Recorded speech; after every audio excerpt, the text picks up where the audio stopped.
नमस्ते मित्रों, आप सभी का BMS मेड इजी बाय एस्क्वे चैनल में स्वागत है।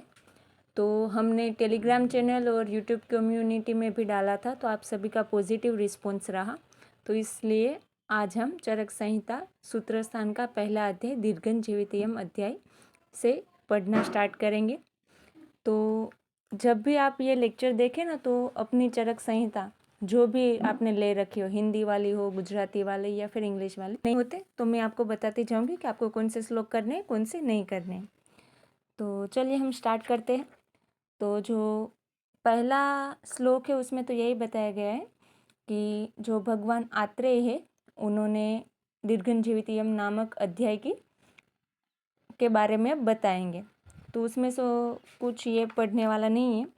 फिर अब हम देखेंगे कि आयुर्वेद का अवतरण अकॉर्डिंग टू चरक संहिता बताया गया है कि पहले ब्रह्मा जी ने याद किया, ब्रह्मा जी के बाद दक्ष प्रजापति। ब्रह्मा जी ने याद किया मतलब स्मरण किया, उन्होंने लिखा नहीं है।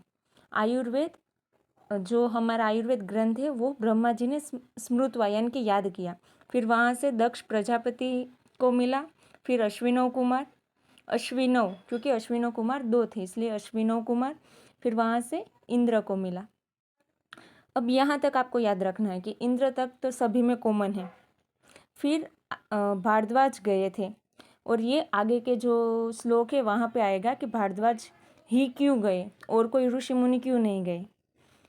तो फिर श्लोक नंबर 6 और 7 में हम देखें तो उसमें क्या बताया गया है कि सभी महर्षिगण हिमालय के एक कोने में एकत्रित हुए, और वो एकत्रित होने का कारण क्या था कि जो भी मनुष्य लोग हैं उनमें कोई ना कोई व्याधि, कोई ना कोई रोग आ रहे थे, जिनसे सभी मनुष्य लोग पीड़ित हो रहे थे।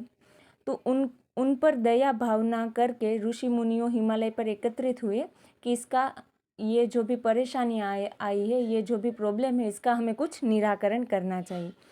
All Maharshi were get together at the Himalaya to help the people from several diseases।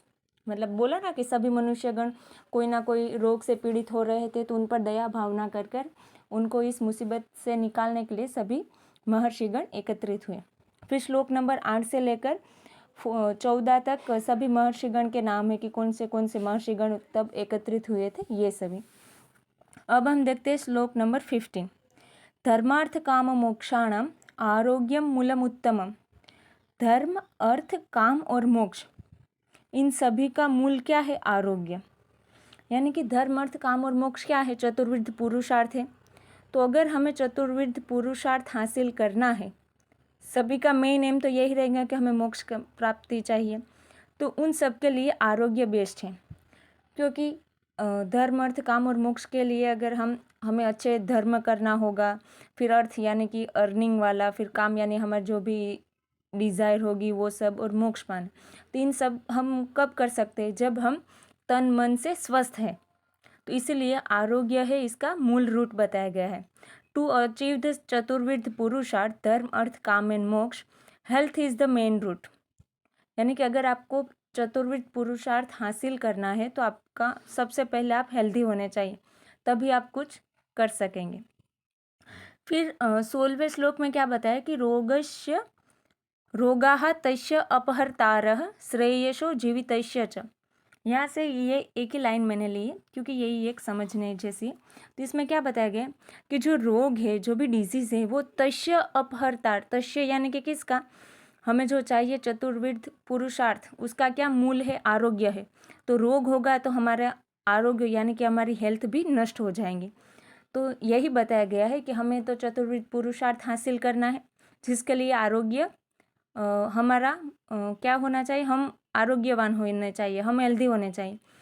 पर अगर रोग होगा तो हम आरोग्यवान नहीं रहेंगे, हम हेल्दी नहीं रहेंगे। इसलिए बोला कि रोग है वो हेल्थ को डिस्ट्रॉय करेगा, और हेल्थ अगर अच्छी नहीं रहेंगी तो हम चतुर्विध पुरुषार्थ को भी हासिल नहीं कर पाएंगे। तो यहाँ पे ये बताया गया।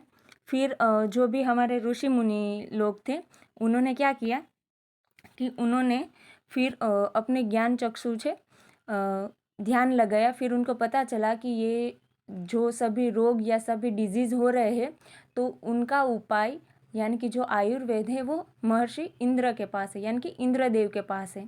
महर्षि नहीं, इंद्रदेव के पास है। जैसे हमने आगे पढ़ा था आयुर्वेद अवतरण। कि अश्विनो कुमार से फिर इंद्र के पास गया। तो फिर अब बोला कि इंद्रदेव तो मतलब बहुत ज्ञानी है, तो उनके पास जाने की पात्रता किस में होगी। तो ये सब उन्होंने फिर डिसाइड किया। तो ये सब बातें चल रही थी, तब भारद्वाज मुनि भी वहाँ पे मीटिंग में थे, जो हिमालय पे हुई थी ना मीटिंग।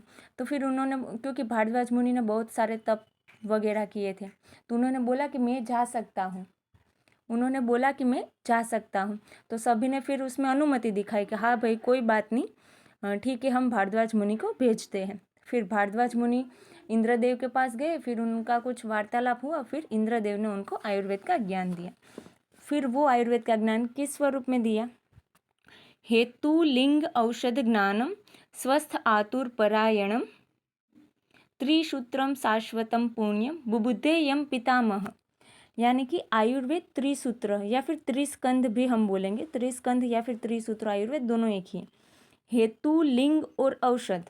हेतु यानी कि कॉजेटिव फैक्टर, लिंग यानी कि सिम्टम्स, और औषध यानी कि मेडिसिन। यानी कि कोई भी डिजीज़ होगा तो उसका कोई हेतु होगा, कि वो डिजीज़ होने के पीछे का जो कारण होगा उसको हम बोलेंगे हेतु। फिर डिजीज़ हो रही है तो उसके क्या सिम्टम्स दिख रहे हैं, वो हो गया लिंग। अब ये हेतु है, ये सिम्टम्स है, तो अब उसमें क्या ट्रीटमेंट करनी है, क्या मेडिसिन देनी है, तो वो आएगा औषधि में। तो इस फॉर्म में त्रिसूत्र आयुर्वेद का ज्ञान एज इट इज़, जैसा ब्रह्मा के पास से दक्ष प्रजापति ने लिया, उनके पास से किसने लिया था? अश्विनो कुमार, फिर वहाँ से इंद्रदेव, और इंद्रदेव से फिर भरद्वाज मुनि, अकॉर्डिंग टू चरक संहिता। और ये जो त्रिसूत्र आयुर्वेद है वो किसके लिए है?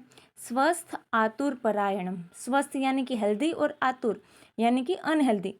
जिसको डिजीज़ हुआ है ऐसे भी, और जिसको डिजीज़ नहीं हुआ, उन सभी के लिए आयुर्वेद मतलब हेल्पफुल है। शाश्वतम पुण्यम बुबुधेयम पितामह। पितामह यानी कि ब्रह्मा। ब्रह्मा जी ने जैसे आयुर्वेद का ज्ञान दिया था, वैसे ही एज इट इज़ फॉर्म में इंद्रदेव ने किसको दे दिया? भरद्वाज मुनि को। और आयुर्वेद कैसा ग्रंथ है? शाश्वत, यानी कि जिसका एक आयुर्वेद नित्य ग्रंथ है, शाश्वत है, यानी कि उसका कोई प्रारंभ नहीं है और उसका अंत भी नहीं है। और फिर भारद्वाज मुनि ने आयुर्वेद का उपदेश ऋषि मुनियों को, अलग अलग सभी ऋषि मुनियों को दिया कि हाँ भाई मैं ये सीख के आया हूँ, और ये डिजीज़ में ऐसे ऐसे हमें ट्रीटमेंट करनी है। तो फिर उन्होंने तो आयुर्वेद अच्छे से समझ लिया था, तो उन्होंने अपने जीवन में उसका एप्लीकेशन किया, तो उनकी भी दीर्घायु हुई और हेल्दी रहे, और लोगों में कोई में भी अगर कोई डिजीज़ आ रही थी तो उनको वो अच्छे से ट्रीट कर पाए। तो आज के वीडियो लेक्चर में हम इतना ही रखेंगे। नेक्स्ट लेक्चर में हम षट पदार्थ से हम स्टार्ट करेंगे। आई होप कि आप सभी को समझ में आ गया होगा, और अगर आपको कोई भी डाउट हो तो आप कमेंट में पूछ सकते हैं। Thank you. मिलते हैं नेक्स्ट वीडियो लेक्चर में।